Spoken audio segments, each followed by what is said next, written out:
श्रीराम रामेति रामेति रमे रामे मनोरमे सहस्रनाम तत्तुल्यं राम नाम वरानने। श्रीमन नारायण आप सभी का पुनः मेरे चैनल आध्यात्मिक मार्ग में स्वागत है।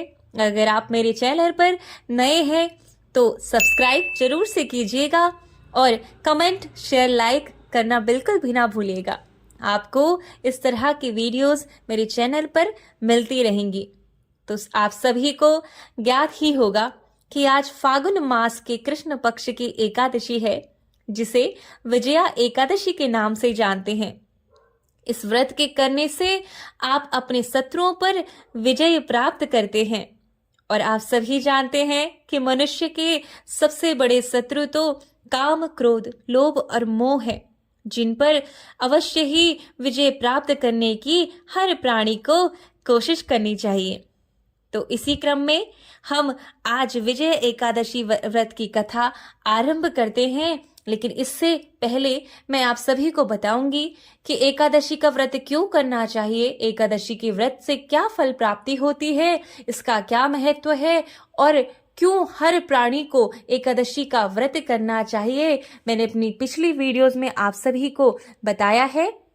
अगर आप ये सब जानना चाहते हैं तो आप मेरी पिछली वीडियोस देख सकते हैं। आपको हर एकादशी के हर फल के प्राप्ति का और हर व्रत के विधि विधान का पूर्ण आपको उसमें वर्णन मिलेगा। तो आइए इस वीडियो को ज्यादा लंबी ना करते हुए हम एकादशी के व्रत की कथा आरंभ करते हैं। तो एक दिन युधिष्ठिर जी ने कृष्ण जी से पूछा, हे प्रभु, फागुन माह के कृष्ण पक्ष की एकादशी का क्या नाम है और इसके करने की क्या विधि है, सो आप कृपा कर कहिए। श्री कृष्ण जी ने कहा, हे धर्मराज, फागुन माह के कृष्ण पक्ष की एकादशी का नाम विजया है। इस विजया एकादशी के महात्म्य के सुनने एवं पाठ करने से समस्त पाप दूर हो जाते हैं। अर्थात अगर आप विजय एकादशी का महात्म्य का सिर्फ श्रवण भी करते हैं तो आपके समस्त पाप दूर हो जाते हैं। इस तरह कृष्ण जी आगे बताते हैं कि हे युधिष्ठिर, एक समय की बात है जब नारद जी ने जगत पिता ब्रह्मा जी से पूछा कि हे ब्रह्मा जी, आप मुझे फागुन माह के कृष्ण पक्ष में होने वाली विजया एकादशी के व्रत का विधान समझाइए। तो फिर ब्रह्मा जी ने कहा, हे नारद जी, यह विजया एकादशी का व्रत समस्त पापों को नष्ट करने वाला है। जब भगवान श्री रामचंद्र जी को त्रेता युग में 14 वर्ष का वनवास मिला तो वे लक्ष्मण और जानकी सहित पंचवटी पर निवास करने लगे। वहां पर लक्ष्मण जी ने शूर्पणखा के नाक कान काट लिए। इस कारण श्री रामचंद्र जी और लक्ष्मण को खरदूषण से युद्ध करना पड़ा। तत्पश्चात रावण ने उनसे बदला लेने का निश्चय कर मारीच को स्वर्ण मृग बनाकर पंचवटी पर भेजा और राम लक्ष्मण को धोखा देकर पंचवटी से दूर ले गया तथा स्वयं ने साधु रूप बनाकर छल से माता जानकी जी का हरण किया। और इधर जब रामचंद्र जी एवं लक्ष्मण जी वापस आए तो वहां पर माता जानकी को ना पाकर अत्यंत दुखित हुए और आगे चलकर दोनों ऋष्यमुख पर्वत के निकट आए। वहां पर उनकी भेंट हनुमान जी महाराज से हुई।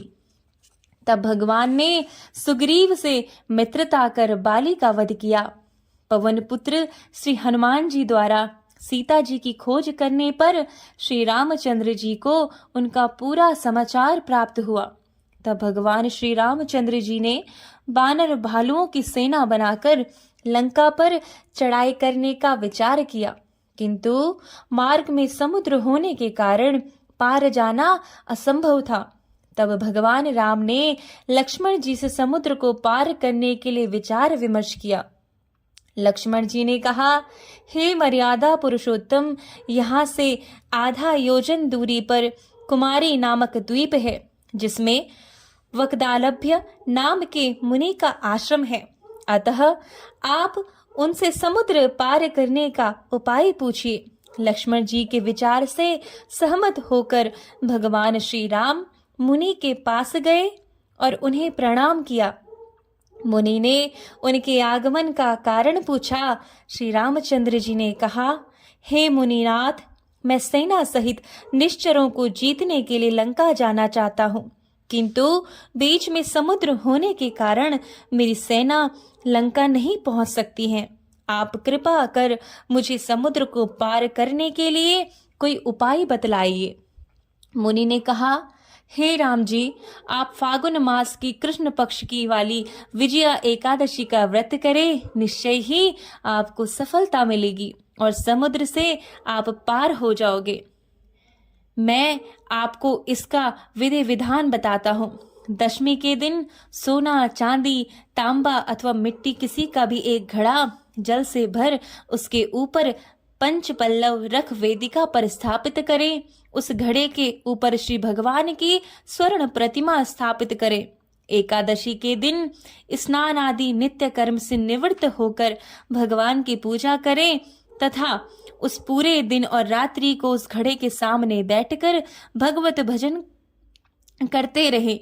द्वादशी के दिन नदी या सरोवर पर स्नान करने के पश्चात उस घड़े को किसी ब्राह्मण को दान दे दे। हे राम जी, यदि आप इस व्रत को करोगे तो निश्चय ही आपको विजय प्राप्त होगी।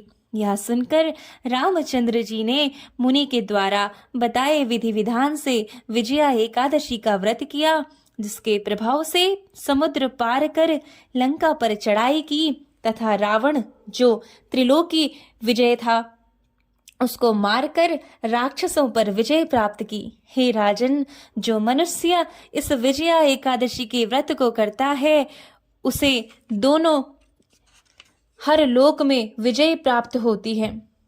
अर्थात जो भी विजया एकादशी का व्रत करते हैं वो अपने शत्रुओं पर विजय प्राप्त करते हैं। अपने उस हर शत्रु पर, चाहे वो क्रोध हो या उसकी कोई बुरी आदत हो, हर उस आदत पर भी विजय प्राप्त करते हैं जो एकादशी का व्रत करते हैं। तो इस दिन श्री हरि का भजन करना चाहिए। विधि विधान से आपको श्री हरि को आराधना करनी चाहिए। इससे आपको पूर्ण फल की प्राप्ति होती है।